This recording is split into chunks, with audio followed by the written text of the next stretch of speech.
तो कॉपर क्या है, ज़्यादा रिएक्टिव है। यहाँ पे अमीर इंसान ये है, ये सिल्वर बेचारा क्या है, गरीब है। तो यहाँ पे आप कॉपर फ़ायदा ले लेगा, कॉपर यहाँ पे अपनी अमीरी का फ़ायदा ले लेता है। कॉपर यहाँ पे जाता है, सिल्वर गरीब को हटा देता है लात मार के, और नाइट्रेट को लेके चला जाता है। तो यहाँ क्या बना दिया, कॉपर नाइट्रेट। और यहाँ बेचारा जो सिल्वर हो गया वो अकेला रह गया, ये यहाँ पे गरीबी के कारण बेचारा रो रहा है। दर्द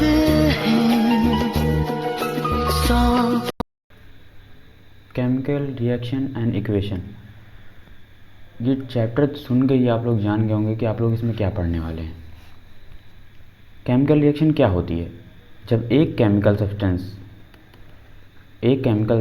रिएक्ट करके दूसरा केमिकल सब्सटेंस बनाता है, तो वही एक केमिकल रिएक्शन बनके तैयार हो जाती है। तो इस चैप्टर में क्या आप लोग इसी तरह की केमिकल रिएक्शन पढ़ेंगे। फॉर एग्जांपल मैं एक सिंपल सी रिएक्शन का एग्जांपल देता हूँ। जैसे कि कार्बन रिएक्ट करता है किसके साथ, कार्बन रिएक्ट करता है ऑक्सीजन के साथ और बना देता है कार्बन डाइऑक्साइड। तो ये एक तरीके की केमिकल रिएक्शन ही तो है। क्या ये बैलेंस है? हाँ, 100% बैलेंस है। कार्बन सिंगल है, कार्बन सिंगल है, ऑक्सीजन 2 हैं, ऑक्सीजन 2 हैं, तो ये क्या है, बैलेंस है। तो सेम इसी तरीके की आप लोग इस चैप्टर में क्या पढ़ेंगे, रिएक्शंस पढ़ेंगे। चलिए आगे बढ़ते हैं। जैसे कि मैं एग्जांपल देना चाहूँगा आप लोगों को, एक सिंपल सा एग्जांपल है आयरन का। आयरन रिएक्ट करता है कॉपर सल्फेट के साथ। आयरन रिएक्ट करता है कॉपर सल्फेट के साथ, तो क्या होगा, यहाँ पे आयरन जाके सल्फेट के साथ जुड़ जाएगा, तो क्या बना देगा, आयरन सल्फेट बना देगा। एकदम सही बात है। और इन लास्ट जो कॉपर होगा वो एज एन एंड प्रोडक्ट यहाँ पे रह जाएगा। जैसे कि यहाँ पे देख सकते हैं, यहाँ पे आयरन नेल है, आयरन नेल समझते हैं, एक कीली, और वो कॉपर सल्फेट के साथ जाके यहाँ पे रिएक्ट कर रही है, ठीक है। और कॉपर सल्फेट का कलर है जो है ब्लू कलर का। कॉपर सल्फेट का कलर आप लोग याद रखिएगा, बहुत इंपॉर्टेंट है। आने वाले समय में इसका क्वेश्चन आप लोगों को जरूर देखने को मिलेगा। तो आयरन कॉपर सल्फेट के साथ रिएक्ट करता है, आफ्टर सम टाइम ये क्या बना देता है, फेरस सल्फेट। फेरस सल्फेट आप लोग समझ गए होंगे देख के, यहाँ पे FeSO4। FeSO4 कौन से कलर का होता है, FeSO4 होता है ग्रीन कलर का। और इन लास्ट मैंने क्या कहा था, कॉपर यहाँ पे आके डिपॉजिट हो जाएगा, तो कॉपर यहाँ पे आके डिपॉजिट हो जाता है। तो ये कुछ रिएक्शन थी जो मैंने आप लोगों को बता दी।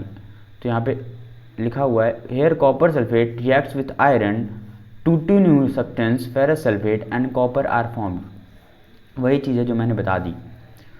और कुछ रिएक्शन में कुछ इंपॉर्टेंट टर्म्स होते हैं जो आप लोगों को रिमेंबर करके रखने हैं। जैसे कि मैं कहूँ कार्बन ऑक्सीजन के साथ रिएक्ट करता है तो कार्बन डाइऑक्साइड बनाता है, एकदम सही बात है, ये तो सबको पता है। लेकिन क्या नहीं पता है आप लोगों को, जैसे कि ये जो आप लेफ़्ट साइड वाला देख रहे हैं इसको बोलते हैं रिएक्टेंट। क्या बोलते हैं, रिएक्टेंट।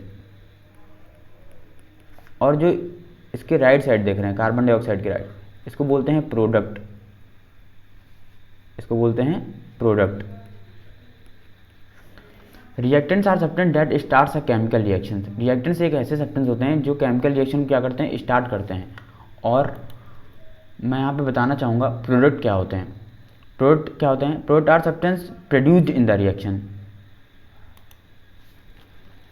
जैसे कि देख लीजिए, यहाँ पे आयरन ने कॉपर सल्फेट के साथ रिएक्ट तो किया था और रिएक्शन को भी इसी ने स्टार्ट किया था। अगर आयरन कॉपर सल्फेट के साथ नहीं होता तो क्या यहाँ पे रिएक्शन स्टार्ट होती, नहीं होती। तो यहाँ पे आके क्या हो गया, फेरस सल्फेट के साथ यहाँ पे आयरन कॉपर सल्फेट के साथ रिएक्ट करके फेरस सल्फेट फॉर्म कर दिया, और इन लास्ट क्या हो गया, कॉपर यहाँ पे डिपॉजिट हो गया एज एन एंड प्रोडक्ट। तो यही चीज़ है। तो मैंने क्या कहा, मैंने कहा फेरस आयरन कॉपर सल्फेट के साथ रिएक्ट करके यहाँ पे फेरस सल्फेट बना देता है, लास्ट में कॉपर सल्फेट यहाँ पे बच जाता है। तो यही चीज़ है। इसकी जो यहाँ पे लेफ्ट साइड वाले देख रहे हैं ये क्या है, ये रिएक्टेंट हैं, और राइट साइड वाले क्या हैं, प्रोडक्ट हैं। प्रोडक्ट क्या होते हैं, प्रोड्यूड होते हैं, और रिएक्टेंट क्या होते हैं, ये रिएक्शन को हमेशा बिगिन करते हैं, ठीक है। और यहाँ पे law of conservation of mass भी आप लोग याद कर सकते हैं इसी से। क्या होता है, लॉ ऑफ कंजर्वेशन मास ये कहता है कि जो रिएक्टेंट का मास होता है वो हमेशा प्रोडक्ट के मास के क्या होता है, बराबर होता है। जैसे कि मैं एक एग्जांपल यहाँ पे देना चाहूँगा, दूसरी स्लाइड में आप लोगों को दिखाते हैं हम, कि यहाँ पे देख सकते हैं law of conservation of mass का मैंने एग्जांपल यहाँ पे तैयार करके रखा है, बहुत अच्छा एग्जांपल है। जैसे कि वुड यहाँ पे बर्न हो रहा है, आप लोग देख रहे हैं यहाँ पे वुड क्या हो रहा है, बर्न हो रहा है। तो आफ्टर सम टाइम क्या हो जाएगा, ये कुछ रेसिड्यू फॉर्म होगा कि नहीं, इसका रेसिड्यू में तो समझते हैं ये चारकोल में कन्वर्ट हो जाएगा। तो जो वुड का जो मास होता है, वुड का जो मास होता है वो हमेशा इसके मास के बराबर होता है जो इसका प्रोडक्ट फॉर्म होता है। तो इससे आप लोगों को क्या पता चलता है कि जब भी एक रिएक्टेंट किसी भी चीज़ के साथ रिएक्ट करके एक प्रोडक्ट बनाता है तो इसका जो मास होता है इसके मास क्या होता है, बराबर होता है। जैसे कि यहाँ पे मैंने लिखा है when wood burns the mass of soot ash and gases equals the original mass of the charcoal. यहाँ पे जो शूट होता है, शूट क्या होता है, शूट आप लोग समझ रहे होंगे। यहाँ पे मैंने लिखा है black powder that comes from burning. जो आप लोग देखते हैं चिमनी वगैरह में क्या होता है, यहाँ पे काला काला कोयला टाइप का रहता है, ऐसा कुछ, उसको बोलते हैं शूट। तो शूट एज और गैसेस, जब इन दोनों का यहाँ पे ये इसमें से कुछ शूट होगा और कुछ इसमें से एस भी होंगे और यहाँ पे कुछ गैसेस भी होंगी। तो ये सारी चीज़ें जब जल जाएंगी, जलने के बाद एक charcoal as an end product यहाँ पे फॉर्म करेंगी, तो इन सब का क्या होगा, इन सब का मास जो होगा वो बराबर होगा। तो यही होता है law of conservation of mass. एकदम सही बात है, ये आप लोगों को समझ में आ गई होगी। चलिए हम नेक्स्ट स्लाइड पे बताएं। जैसे कि नेक्स्ट स्लाइड में यहाँ पे हम बताना चाहेंगे कि कोई भी केमिकल रिएक्शन है तो उसको आप कैसे डिटरमाइन करोगी कि केमिकल रिएक्शन हो रही है एक्चुअली में। इस तरह क्वेश्चन आप लोगों को देखने को मिल जाते हैं एग्जाम्स में कि how to determine a chemical reaction. तो ये सारी चीज़ें आप लोग ध्यान में रखिएगा। जैसे कि कोई भी केमिकल रिएक्शन होगी, सबसे पहली बात है कि उसमें से गैस जरूर एवॉल्व होगी। जैसे कि आप ले लें एग्जाम्पल, कोई भी एग्जाम्पल ले सकते हैं कि कोई भी यहाँ पे कोई भी चीज़ जल रहा है तो उसमें से गैस तो निकलती है। और तो यही चीज़ है, सबसे पहला पॉइंट एवोल्यूशन ऑफ गैस। दूसरा, उसमें टेम्परेचर तो होगा ही। जैसे कि यहाँ पे देख रहे हैं तीली जल रही होगी तो क्या आप यहाँ पे उंगली लगा सकते हैं, नहीं। तो यहाँ पे कुछ टेम्परेचर होगा ना, जल जाएंगे। तो और अगर रिएक्शन होती है तो वहाँ पे कुछ प्रेसिपिटेट भी फॉर्म हो जाएगा। प्रेसिपिटेट मतलब समझते हैं, जैसे कि प्रेसिपिटेट मतलब होता है, जैसे कि यहाँ पे मैं एग्जांपल लेता हूँ मिल्क का। यहाँ पे दूध है, आप लोग दूध गरमाते होंगे तो यहाँ पे क्या होता है, एक मलाई टाइप का ऐसे पड़ जाता है, यहाँ पे मलाई पड़ती है। तो वही पीपीटी, ऐसी ही कुछ पीपीटी होती है। जब हम लोग रिएक्शन करते हैं ना तो वहाँ पे एक लेयर फॉर्म होती है, उसको बोलते हैं पीपीटी। तो उसमें क्या होता है, प्रेसिपिटेट भी देखने को मिलता है रिएक्शंस में। और उसमें कुछ कलर चेंज आएगा, जैसे कि आपने देखा था पीछे वाले रिएक्शन में कि आयरन रिएक्ट किया था कॉपर सल्फेट के साथ तो वहाँ पे फेरस सल्फेट बना दिया था। तो यहाँ पे मैं दिखा देता हूँ, आयरन यहाँ पे क्या हुआ था, आयरन यहाँ पे कॉपर सल्फेट के साथ रिएक्ट किया था और यहाँ पे कलर चेंज हुआ था कि नहीं।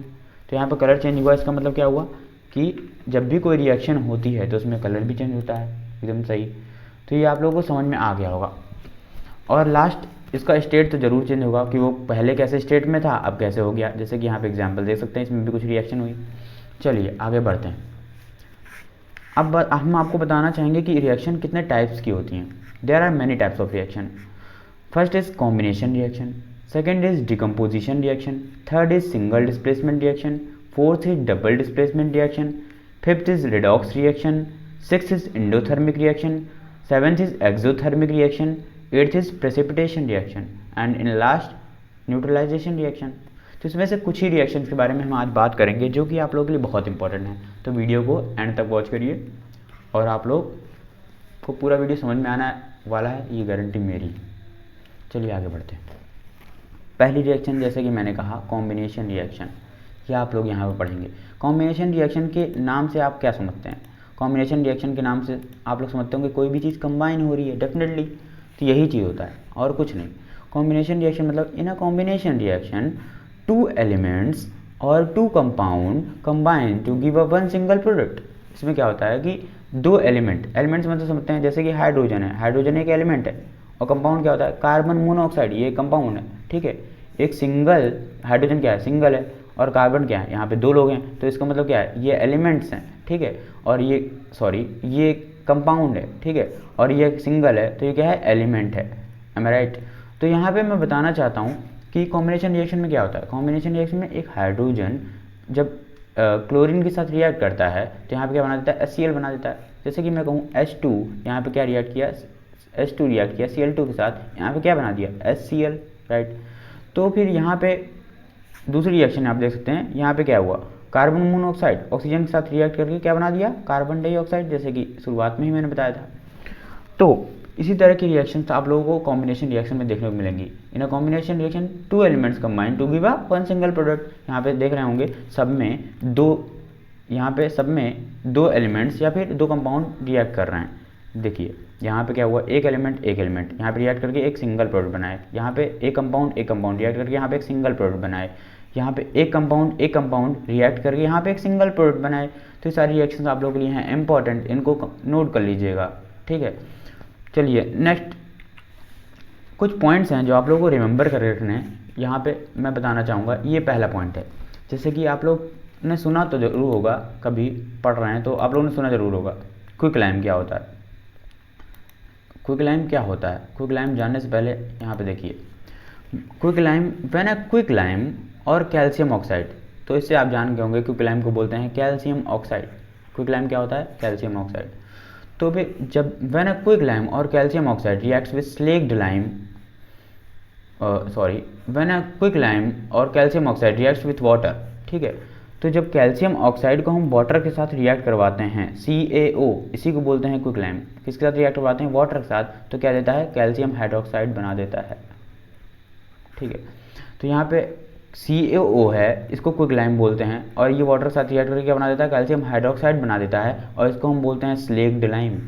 तो क्विकलाइम और स्लेक्ड लाइम में आप लोग अंतर जरूर याद रखिएगा, क्विकलाइम को CaO बोलते हैं और स्लेक्ड लाइम को कैल्शियम हाइड्रोक्साइड बोलते हैं। ये ऑब्जर्वेशन में आप लोगों को देखने को मिल सकता है, इस तरह का क्वेश्चन बहुत इंपॉर्टेंट है, नोट कर लीजिएगा।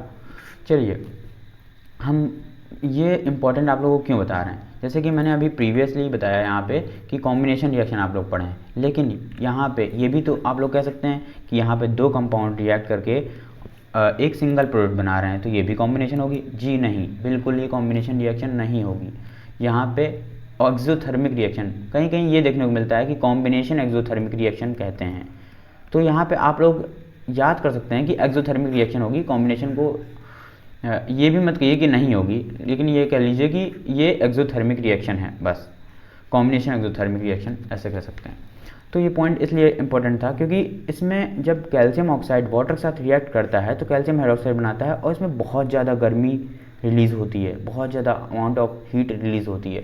जैसे कि यहाँ पे देख सकते हैं, ये मैंने बीकर लिया, और अगर आप लोग को एक्सपेरिमेंट करना है तो आप लोग घर पे कर सकते हैं। एक बीकर लीजिए, लेकिन वो बीकर बहुत हार्ड होना चाहिए क्योंकि टूट जाएगा ना गर्मी के कारण। तो इसमें एक CaO ले लीजिए, कैल्शियम ऑक्साइड, जिसको बोलते हैं क्विकलाइम। ये इसमें वाटर है यहाँ पे, इसके साथ जब रिएक्ट करेगा तो ये क्या बना देगा, यहाँ पे कैल्शियम हाइड्रोक्साइड बना देगा, CaOH का होल ट्वाइस। हाँ, तो इसको जब आप टच करेंगे तो बहुत गर्म होगा ये, तो इसलिए इसको थोड़ा सा बहुत प्रोटेक्टेड केस में ये रिएक्शन किया जाता है, बीकर को बहुत हार्ड लिया जाता है। तो फिर ये रिएक्शन आप लोग समझ गए होंगे कि ये हाईली एक्सोथर्मिक रिएक्शन होती है, इसमें हीट बहुत ज़्यादा निकलती है। During this reaction large amount of heat is released. चलिए नेक्स्ट PDF पे आते हैं।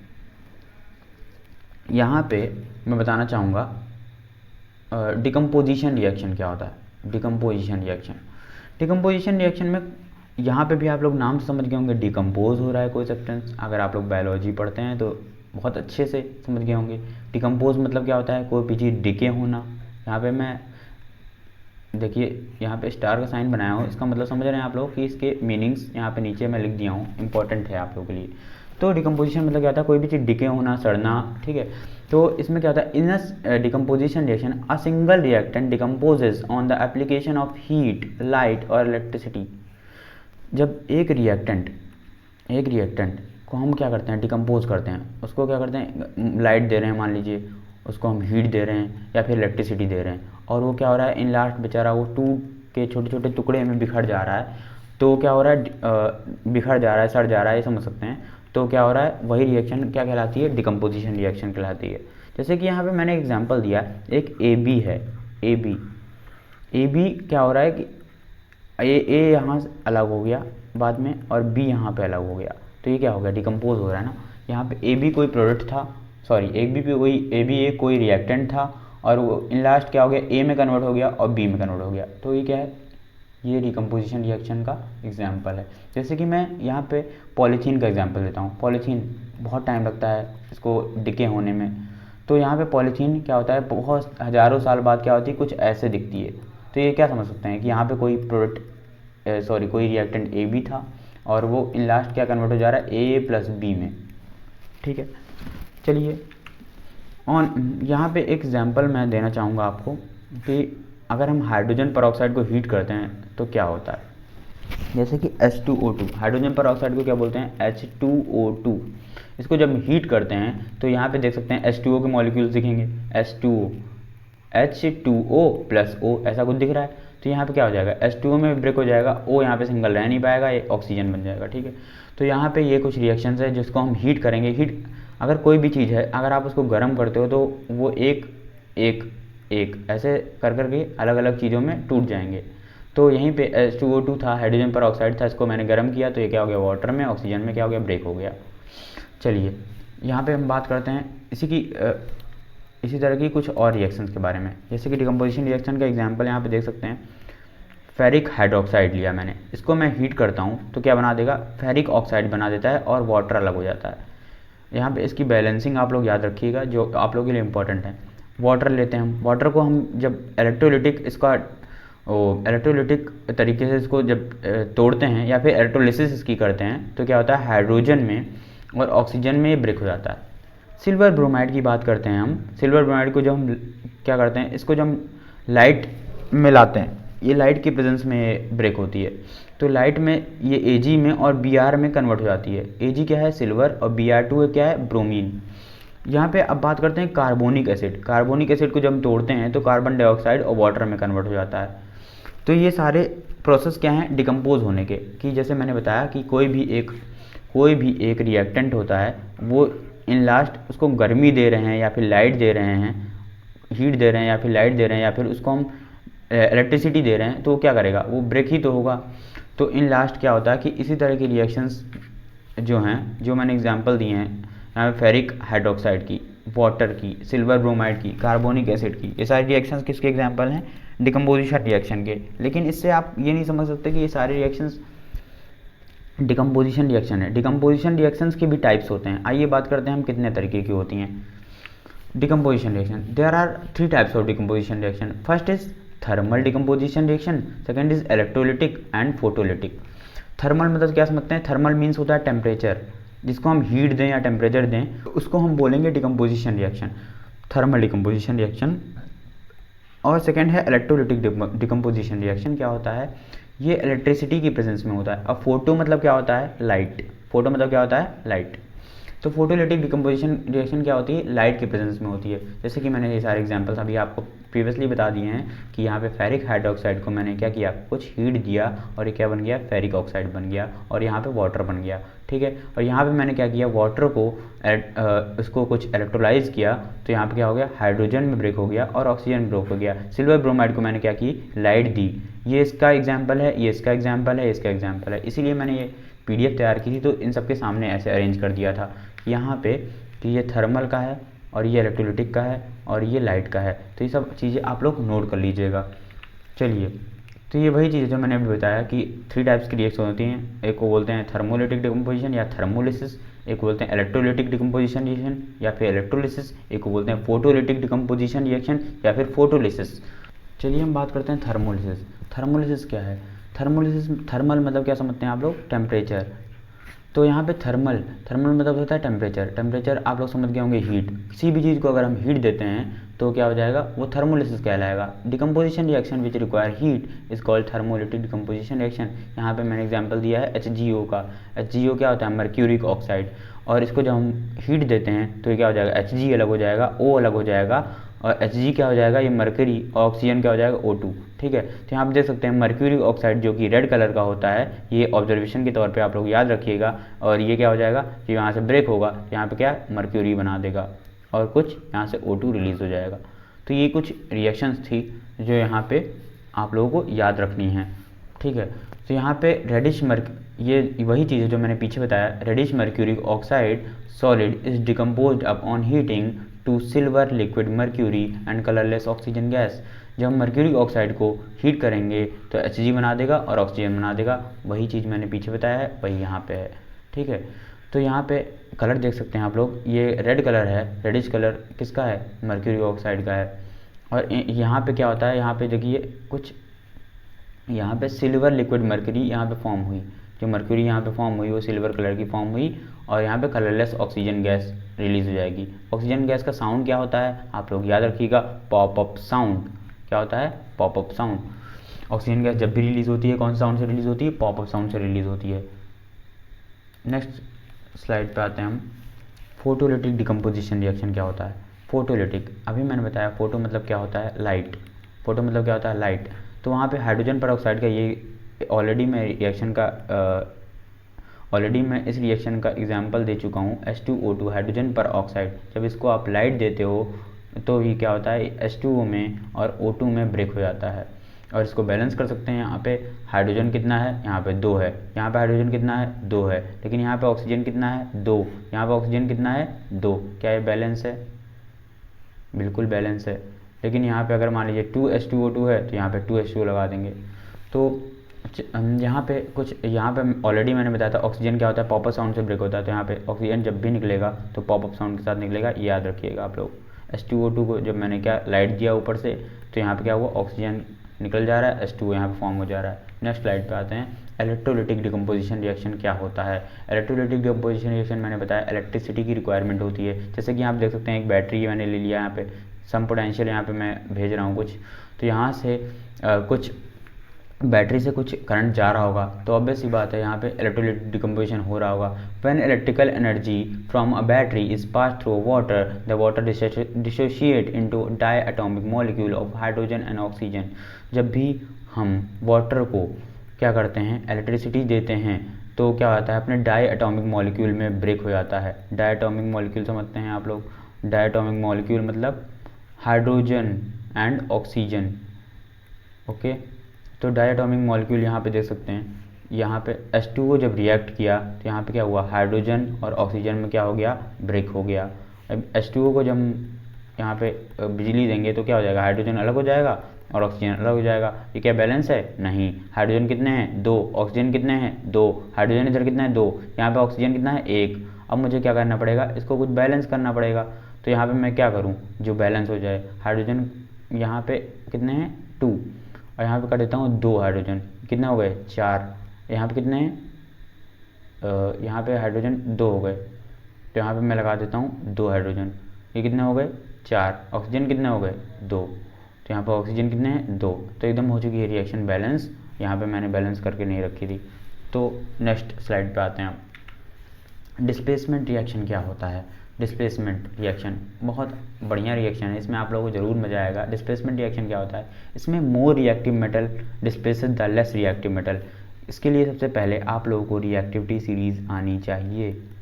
रिएक्टिविटी सीरीज क्या होता है, और जिसको नहीं पता है वो अभी आगे वाली स्लाइड में देख लेंगे, कोई टेंशन नहीं, हम हैं तो क्या गम है। तो वो रिएक्टिव, जैसे कि आप देखते हैं ये इनके साथ चल रहे थे और ये थोड़ा सा लेस रिएक्टिव है, आप समझ गए होंगे कि मैं क्या कहना चाहता हूँ। तो इन्होंने इनको देखा और इनकी निगाहें इधर आ गई, तो यहाँ पे क्या हुआ, more reactive metal displaces the less reactive metal. तो यहाँ पे कुछ देखने को मिल रहा होगा, जैसे कि मैं एग्जांपल देता हूँ आप लोगों को। ये देखिए, पहले बताता हूँ कि रिएक्टिविटी सीरीज़ होती क्या है। Potassium, sodium, calcium, magnesium, aluminium, zinc, iron, tin, lead, hydrogen, copper, silver, gold. तो ये क्या है, रिएक्टिविटी सीरीज है। इसमें क्या होता है कि जितने भी नीचे वाले एलिमेंट हैं ये बहुत कम रिएक्टिव होते हैं, जो टॉप वाले एलिमेंट होते हैं वो सबसे ज़्यादा रिएक्टिव होते हैं। इसकी ट्रिक क्या होती है, please stop calling me a careless zebra, instead of try learning how copper shapes gold. इसको आप ऐसे याद कर सकते हैं, बाकी तो मैंने डायरेक्टली याद कर ली थी, आप लोग भी चाहें तो वैसे याद कर सकते हैं। तो यहाँ पे देख सकते हैं, यहाँ पे पोटेशियम, ये क्या है, सोडियम, ये क्या है, कैल्शियम, ये क्या है, मैग्नीशियम।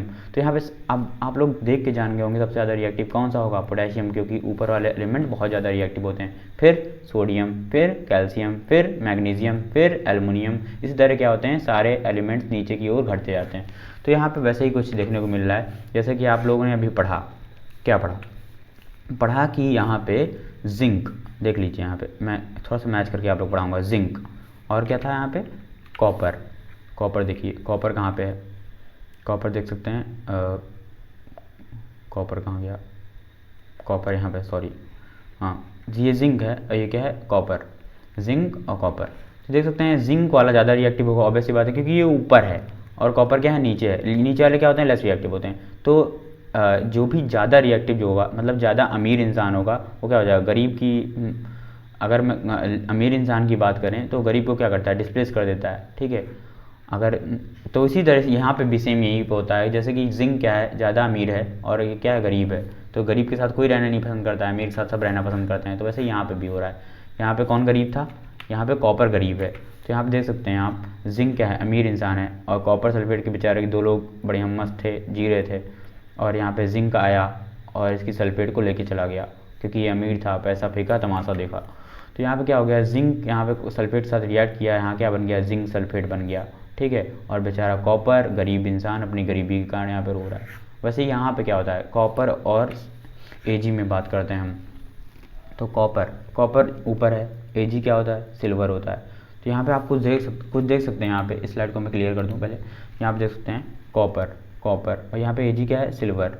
तो कॉपर क्या है, ज़्यादा रिएक्टिव है, यहाँ पे अमीर इंसान ये है, ये सिल्वर बेचारा क्या है, गरीब है। तो यहाँ पे आप कॉपर फ़ायदा ले लेगा, कॉपर यहाँ पे अपनी अमीरी का फ़ायदा ले लेता है, कॉपर यहाँ पे जाता है, सिल्वर गरीब को हटा देता है लात मार के, और नाइट्रेट को लेके चला जाता है। तो यहाँ क्या बना दिया, कॉपर नाइट्रेट, और यहाँ बेचारा जो सिल्वर हो गया वो अकेला रह गया, ये यहाँ पे गरीबी के कारण बेचारा रो रहा है।